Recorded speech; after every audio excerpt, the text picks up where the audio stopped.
হা হা হা, আমি এই চিকেনগুলা একাই খেয়ে ফেলব। তাড়াতাড়ি চিকেনগুলা নিজের প্লেটে নিয়ে নিই।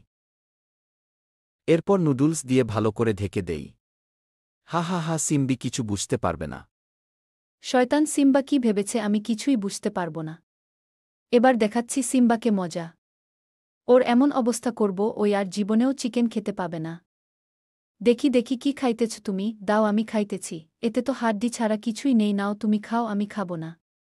আমি বরং এই গরম গরম পিঠাগুলা খেয়ে নেই। সিম্বা ভুলেও আর খাবারের দিকে নজর দিবা না। আমি একটা পিঠাও তোমাকে দিব না, মাগো এখান থেকে, তুমি একটি পিঠাও পাবা না। হা হা হা, সিম্বাকে ভুলোই বোকা বানানো গেছে। এইভাবে নাটক চালিয়ে যেতে হবে, এখন খালি সময়ের অপেক্ষা। বল সিম্বা টেবিল থেকে উঠলেই চিকেনগুলা নিজের দখলে নিয়ে নিতে হবে।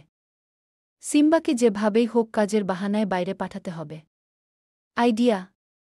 একই জগে তো কোনো পানি নেই। সিম্বা তুমি কষ্ট করে আমার জন্য পানি আনবা।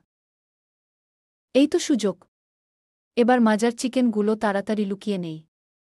বল সিম্বা কিছু বুঝতে পারবে না। হি হি হি। সিম্বা আসার আগে তাড়াতাড়ি চিকেনগুলা খেয়ে ফেলতে হবে। ইয়ামি, চিকেনগুলা অনেক মজার। অসহায় সিম্বা চিকেনগুলা খেতে পারল না। আহারে, সিম্বার জন্য আমার অনেক কষ্ট হচ্ছে। বেশি বক বক না করে এবার তাড়াতাড়ি চিকেনগুলা গিলে ফেলি। শয়তান সিম্বা আসার সময় হয়ে গেল। আরও তাড়াতাড়ি করতে হবে। যত তাড়াতাড়ি সম্ভব চিকেনগুলা গিলতে। চিবানো আর সময় নেই। এই তো আমার খাওয়া শেষ। এবার চিকেনের হাড্ডিগুলা সিম্বার প্লেটের মধ্যে ভালো করে লুকিয়ে দেই। সিমলার কথা ভেবে আমার অনেক কান্না পাচ্ছে। এবার পিঠা খাওয়ার নাটক করি। এই নাও সিম্বি তোমার পানির জগ, আমি ভরে এনেছি। বলদ সিম্বির খাওয়া শেষ হলেই আমি আমার লুকানো চিকেনগুলা খেয়ে ফেলবে। হা হা হা। সিম্বির কখন খাওয়া শেষ হবে? আমি আর অপেক্ষা করতে পারছি না। বলদ সিম্বির পিঠা খেতে এত সময় লাগে? বলদ সিম্বা তো কিছুই জানে না যে আমি চিকেনগুলা আগেই খেয়ে ফেলেছি।